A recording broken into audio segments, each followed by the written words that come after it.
Hi, I'm Cecelia of Bitch on the Rise. And I'm Theresa of Joyberry Studios. And we're two sisters who love crafting. We wanted to find a fun way to document our makes and things that we're passionate about.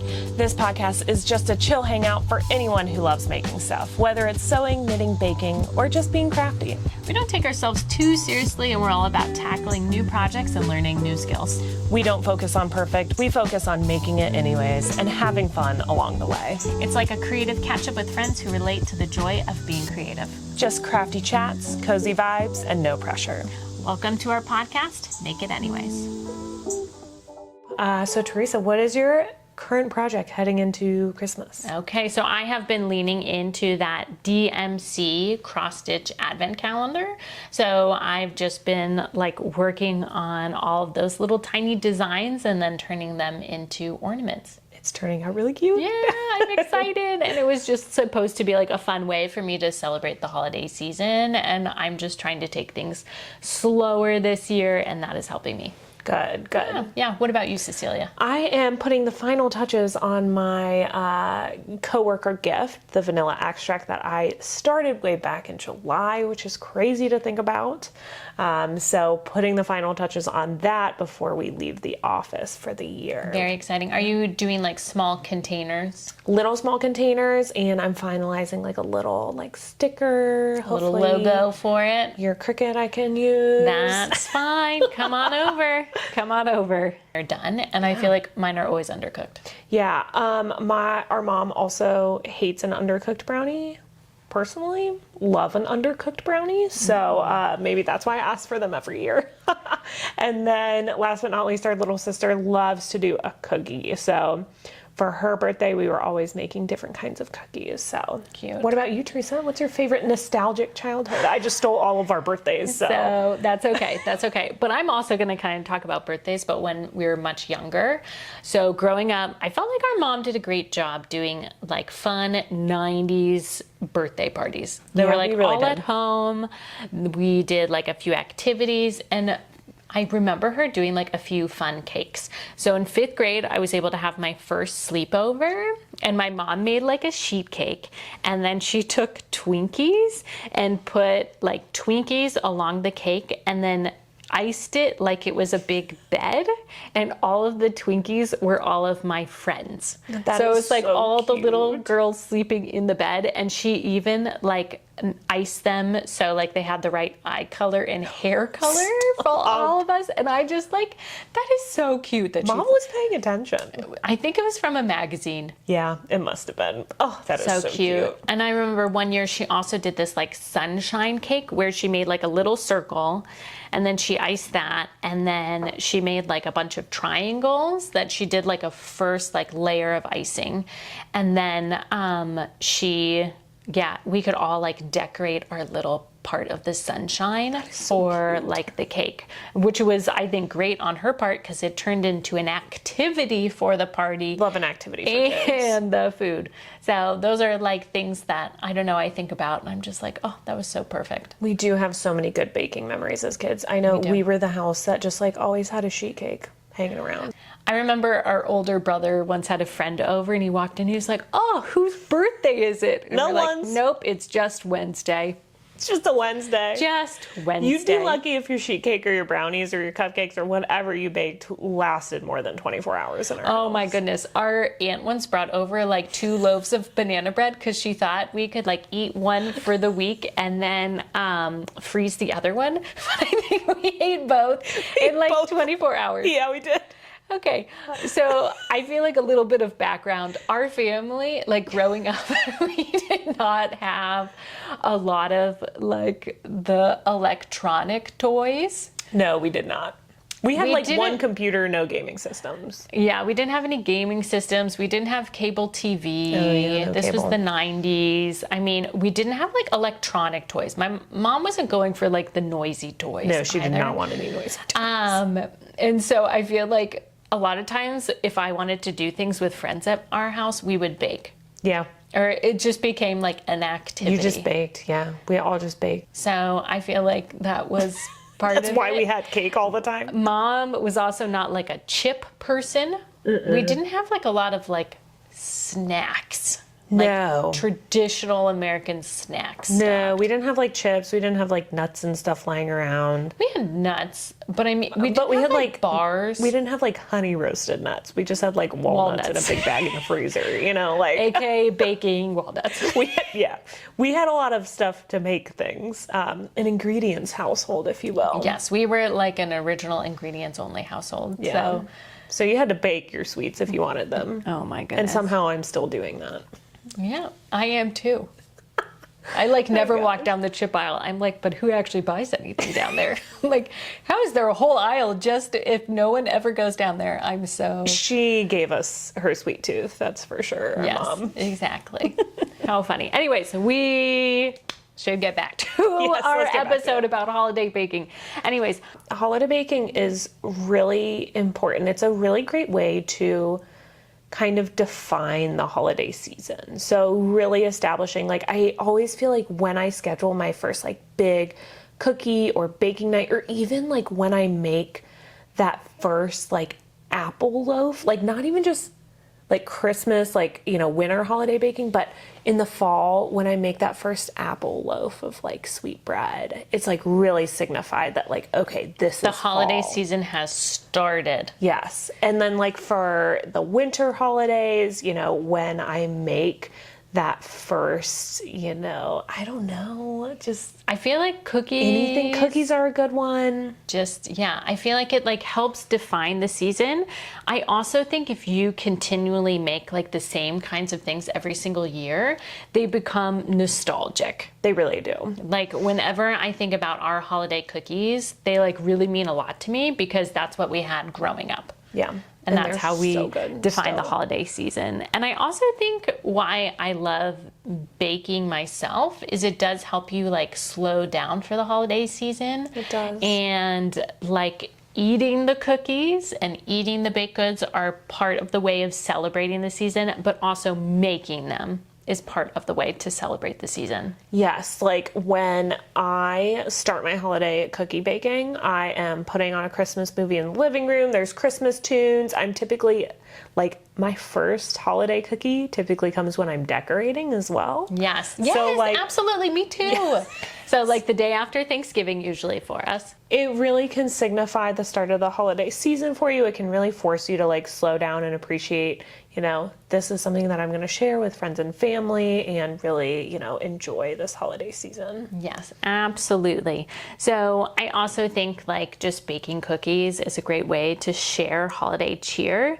And also just reminding you to consider about when you give cookies to everybody, it can be nice to give them a little bit earlier in the season because I feel like maybe those cookies that somebody made at the beginning of the holidays when they were decorating, like maybe those are all gone now and maybe they haven't made them in time for like December 25th.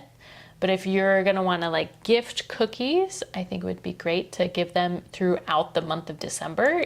And that also kind of forces you to like continue on the holiday journey. So I really do think it's important to spread out that holiday baking like you were talking about, Teresa, because I work in an office and I feel like right at the end before the holidays, it's like everyone is bringing their cookies in mass, and then you just also end up with like a ton of cookies and you just have so many cookies. So if you can kind of spread that out, maybe you're giving your cookies a couple weeks earlier so that you can share that love and maybe they can, you know, consume them a little bit earlier. It could be really At a great. slower pace. Yeah, because it's just like I somehow end up with like an additional 50 cookies that I hadn't planned on. But one great thing about cookies is they freeze well. Yes, they do. So you can, if you are overwhelmed, you can always put some in the freezer for Yes. January.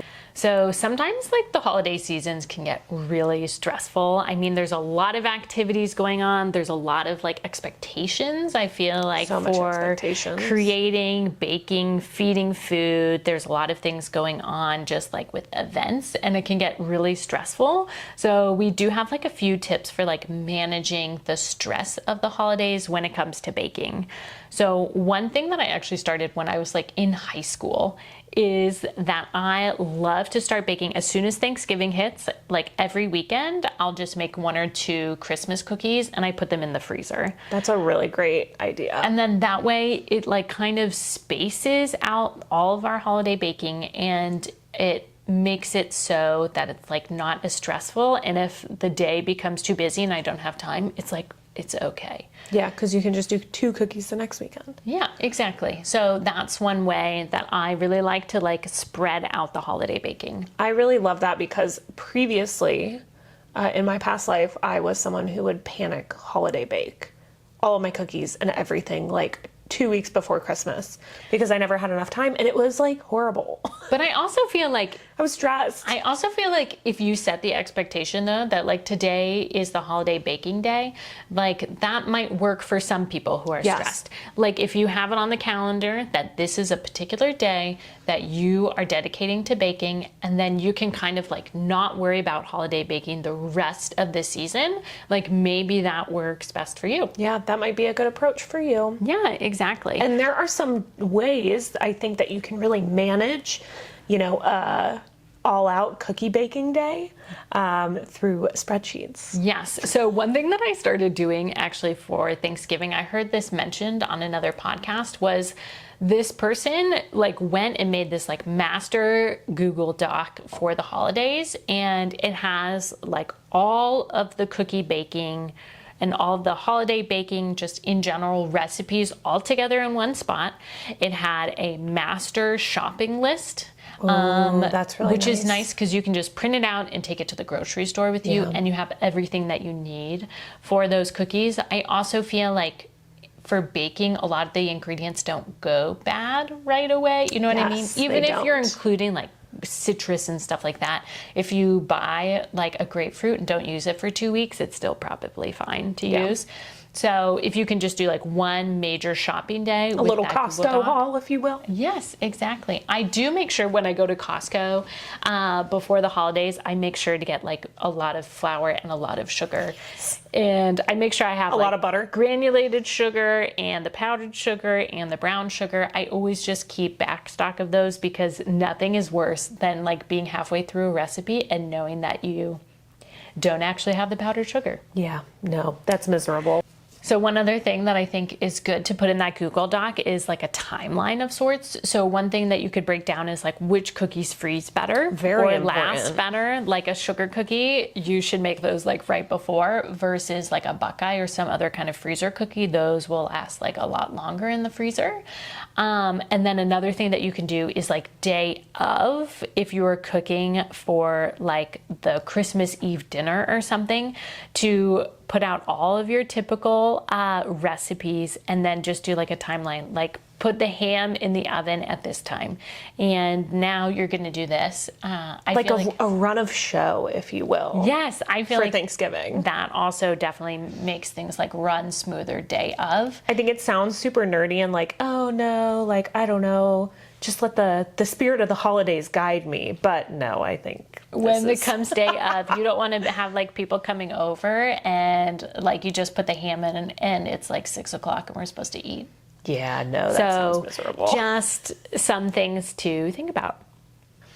So if you haven't already noticed, cookies and cookie baking are really important to our family. They really are really big part of the holidays. I think one of my favorites is the secret kiss cookie. And I feel like nobody else knows No about one this knows what this cookie. is. So please explain it. Yes, so it is an Italian wedding cookie, pretty much. So that's like, it's like a lot of butter, A lot of butter, some flour, Nuts. and nuts, essentially. just like a little bit of sugar. Yeah. I think it's, yeah. It's not very sweet. It is, very nutty, delicious, kind of like melt in your mouth, almost shortbready.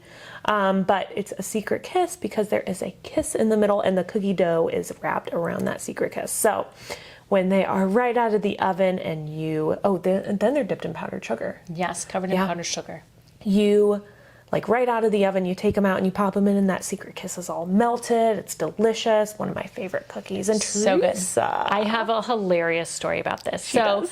This is a family favorite for us. I think our grandmother read about it in the newspaper in like the 70s, and then she started making them, and then our mom started making these cookies, and I love them. And one time I came home from college and my mom was like, oh, you will never believe what I saw. Theresa, someone else is making Secret Kiss. And she had, our local newspaper always publishes like the local cookie, I think it was like a cookie insert, a holiday cookie insert. And it was all these different recipes. So you could submit cookies, they would test the cookies, and then they would publish their favorites. And she got so excited because Secret Kiss was in the Dispatch, the Columbus Dispatch Holiday Cookie Guide. And I said, Mom, look, and it literally said my name under it because I had submitted the Secret Kiss recipe and it was chosen. And if you actually want our family's Secret Kiss recipe, I Google searched it. It's still up. So if you we'll link it in the show notes and in whatever. If you just want to do like a Google search, the Columbus Dispatch Secret Kiss cookie, our recipe will come up. It's a really great recipe. I suggest you try it. We will also link it in the show notes, so don't worry if you're not, Googling your stuff. You're running around the house holiday baking right now listening to this episode. We will link it for you. Okay. All right. Next cookie. Our next favorite cookie, and one of my favorites, like shortly behind Secret Kiss cookies, is Buckeyes. These are like an Ohio favorite. Yes, they are an Ohio favorite. They are, I guess we need to describe them in detail for those who aren't from Ohio that are listening, but it is essentially a peanut butter, and powdered sugar ball. You make now like that I'm describing it, that sounds disgusting. They're very rich. It's so good. And then it is just dipped in chocolate, kind of to look like a Buckeye, like the nut that falls from the tree. So this is one of my favorite cookies. We often make it every year. It's also a really great freezer cookie. Once you make that dough, you put them in the freezer and you can just leave them in there. You can leave for them a while until you dip them. I do think it's like a very rich cookie. I went to one like holiday party and my friend brought Buckeyes, but instead of just being like the plain Buckeye, she sandwiched them between two pretzels. Ooh, delicious. And I think the like saltiness of the pretzel and like just how it's like crunchy kind of like offsets some of the richness. And also probably made it easier to dip. Yes, absolutely. This is also a really great recipe if you have someone that's vegan, because our sister is vegan. This is an easy vegan recipe. You can just use some vegan butter and make sure that you get chocolate chips that are dairy-free, which you can typically find in like most grocery stores. Not that hard to find. You just need to like look at the ingredients. So that's a really great option for a vegan friend as well. Yes. Theresa, our next cookie. I'm going to talk about the spritz cookie. So to make the spritz cookie, you need what's called like a cookie gun, and it's like sounds intimidating. It sounds intimidating. But I do love spritz. It's kind of like a shortbread, a little less sweet, I would say. And it usually has like an anise flavor to it. Yeah. Like you add like anise usually instead of like vanilla extract. And then you usually put like some sugary sprinkles on it, like that sanding sugar. For a little decoration. But what you can do is the cookie gun, it's like a cylinder and you can put these different like plates. It's almost like a caulking gun. Yes. If you've ever used that. And then instead of caulk, you put in cookie dough. And it comes with these little like discs that you can put at the end, and the discs will create like different shapes. So there are like wreaths. It's like a cookie gun meets a pasta maker. Yes. Or sorry, a caulking gun meets a pasta maker. Yes. But they're usually like little and fun. They're easy to like take 3. Like I feel like 3 is like a normal cookie. Like 3 to 6. But I think they're really fun to make with kids because they like to choose the different like discs that you put in the cookie gun. The one thing though is you have to put them on a bare cookie sheet. Sometimes I'll try to like put them onto, no, I think there's enough butter that they don't stick. Okay. I have like accidentally made the mistake of trying to put them on parchment paper and silicone baking sheets. No, it will not adhere. I got so frustrated. And then I remembered that you have to put them onto the bare cookie sheet because the cookie dough needs to like stick to the cookie sheet in order for like the gun to pull away from it. And the shape to stay, probably. Yes, exactly. Okay. Yeah. Okay, good to know. So I do love a spritz. Another one that I love is a peanut butter blossom. I feel like this is a pretty common favorite for a lot of Absolutely. families.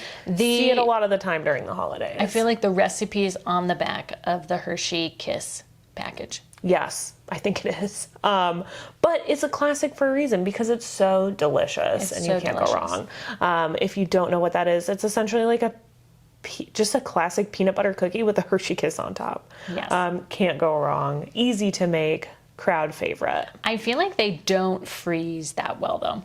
Yes, they do not freeze the best. So maybe something that you're making, around this time, maybe a little bit closer to Christmas even, if you dare. Yes.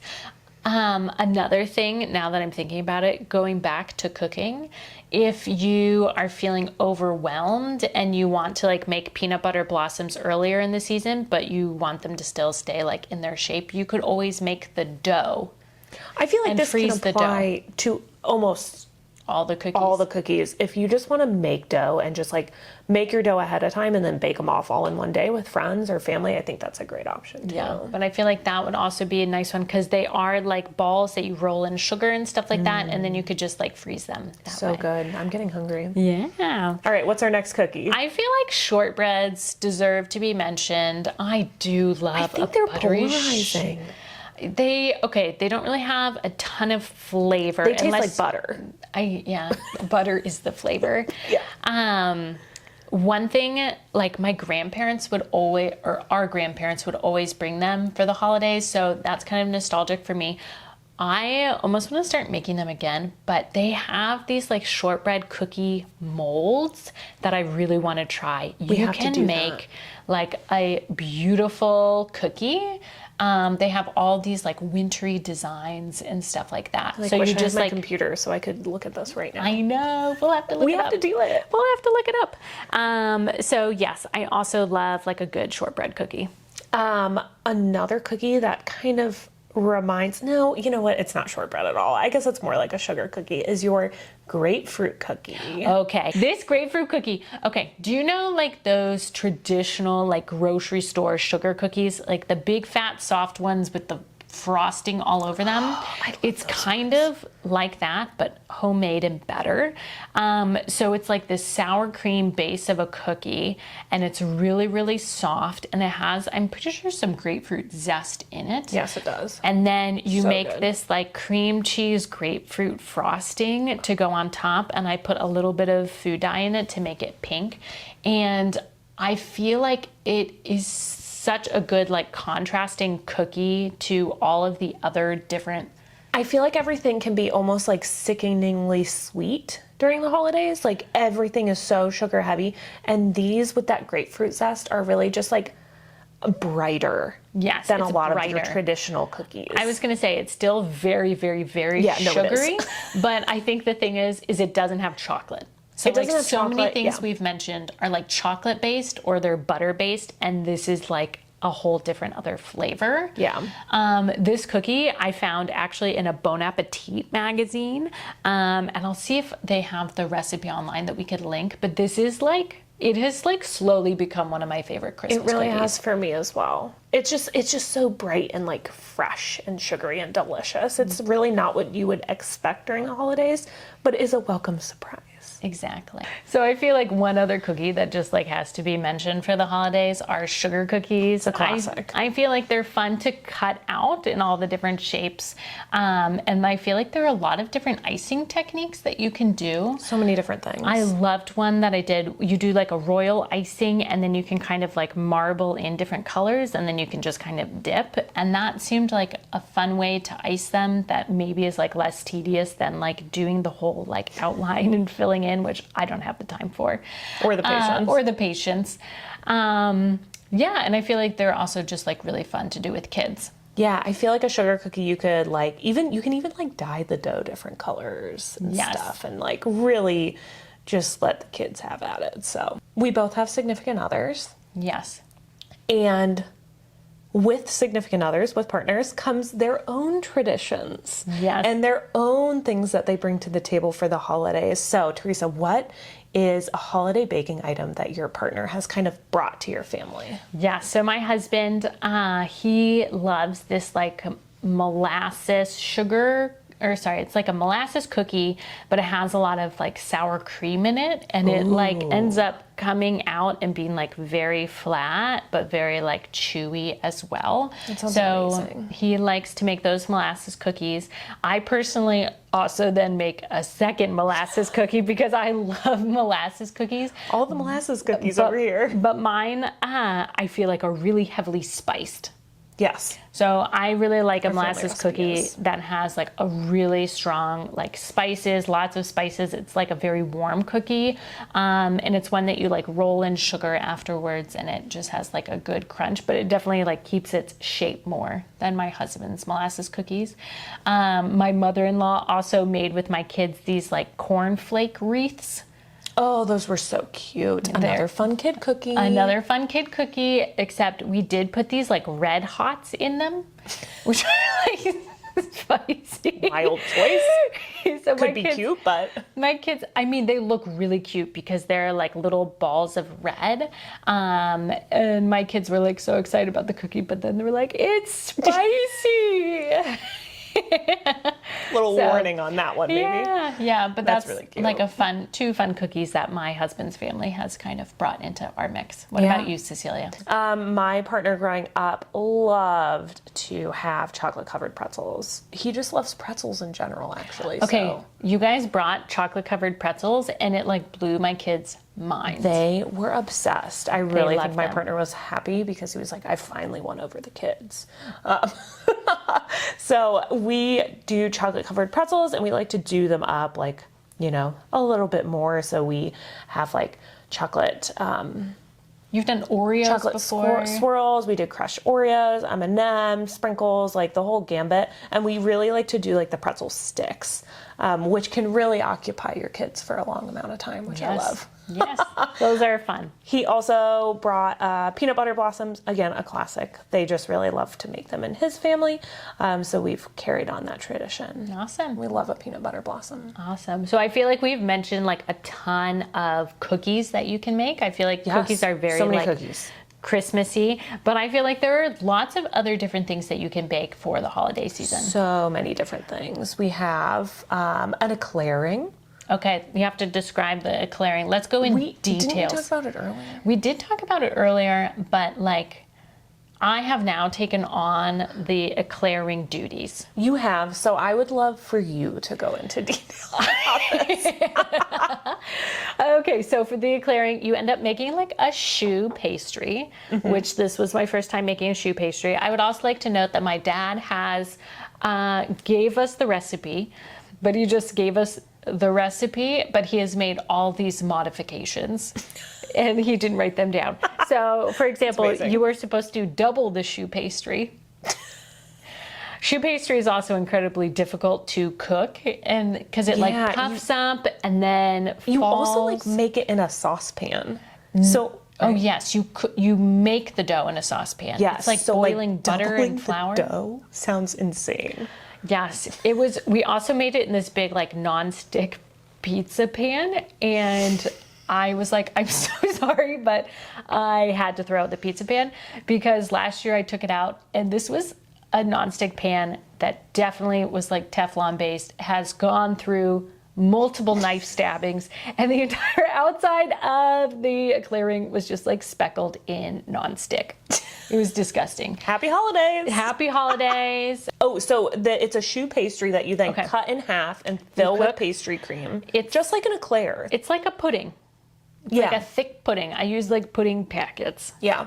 And then you put like a really thick chocolate ganache almost on top. Yes. So think like eclair, but think Americanized, aka it's huge and it's double the sweetness and doubly amazing. Yes. And then we cut it into pizza slices. Yeah, we do. It is like so good. It is so fun. But that is one thing that we absolutely love. One other thing that we like to make within the holiday season, not necessarily to enjoy like on Christmas Day, but maybe you do. I don't know. We love to make homemade cinnamon rolls. So good. This can actually be like a fun recipe to do with kids because I love doing like the rolling out and the sprinkling of the sugar and the rolling. And then if you can cut it into the rolls with a serrated knife, but it's also fun to do with like a dental floss. Yes. So if you use a mint flavored dental floss. I tried to use one that is not heavily flavored. Okay. Have you tried it with mint? You can also, you know what I've done? Thread. Oh. And that's great, because if you're listening to this podcast, you're probably a crafter, so you probably have some thread laying around. Yes. Yeah. Done deal. So you can also use thread. You just simply like scoot it underneath the wrap and then just like tie it off. And then that tying off motion just like cuts the rolls perfectly. So that's also super fun. Some other baking that you could do that I feel like is popular that we don't necessarily dabble in, but you could, are like do not dabble in hot these. cross buns. Adorable. Or panettone, which panettone, another word, who knows how we say it. No idea. Our Italian grandfather used to always like buy one of those, but it's essentially just like this big bread that has a bunch of like dried fruit in it. Yeah, I would also suggest if these are like kind of out of your baking realm, maybe they don't fit into your, schedule, your master list that you've made, check out your local bakeries, because maybe they can make the panettone better than you can. Yes, maybe. Because I know definitely one of our local bakers can do it better than I can. I tried a panettone once, and I had to throw it out. So. Oh my goodness. Yeah, I think they're really difficult to make. Yeah, it was not easy. Or maybe I just didn't like it. Anyways. Who knows? So we've talked a lot about all the sweet things that you can enjoy this holiday season, but maybe you're like, hey girls, we don't like sweets over in our household. Don't worry, there are a lot of delicious non-sweet things that you can bake this season. Teresa, kick us off with our first one. Yeah, so I feel like just like sourdough bread can just like taste so good. And it's also nice to just have like a homemade loaf. I've mentioned this before, but I love to do if you make a boule and then you just do the cutting over it, and if you take scissors and do some like diagonal clipping on all of those scoring lines that you've made, when you bake it, it kind of looks like Christmas trees. Adorable. And if you like really flour it, could really come out nicely. Yeah, so that's also like a really cute way to make like a simple loaf of bread a little bit more like holiday themed. Love. Another thing that you can make is I feel like you could also make like homemade English muffins to share with people. I love an English like muffin. with a good butter and jam. Like that could be so delicious. Also freezes very well. Yes. So You can make them before. I've also started making these things called Danish breakfast rolls. Ooh, I've never heard of So I found a recipe. It is essentially just like a roll recipe, I think. Okay. But you take a roll recipe, it's got like a little bit of sugar in it, and then you score them before you bake them, and you bake them with like some humidity and some steam in the oven, and they get kind of hard, but they're almost like mini sourdough loaves that you can have. But they're nice to like put jam with, or also we've used them as like sandwiches. Like we've put like burgers and stuff in them too, but it's just like a very simple roll. And the recipe, which I will link in the show notes, can also be made like within 2 hours, I feel like. Now that's a steal. Yes. That's a steal for holiday baking. A 2-hour bread recipe. Yes, especially like a yeasted bread, that can be hard. Yeah. There's also different like quick breads that you can make. Like I feel like everybody loves... So many quick breads out there to make during the holidays. Everybody loves like a lemon quick bread, but I feel like you could also do like a nutty spiced quick bread. Or like a gingerbready. Gingerbready, maybe some pumpkin in there. I know that's kind of fall, but yeah, it could. I don't know. Fall Kind of carries adjacent. over. You might even be able to find a sweet potato bread. Oh, that could I be feel good. like that could work because there's potato breads out there. So Yeah, that would be delicious. But yes, I feel like a lot of like bread is a nice thing to add into like just like every day. really is, and just like cuts the sweetness a little bit. to make sure that you get all your holiday sweet baking done, I have taken to making vanilla extract. I talked about it in previous episodes.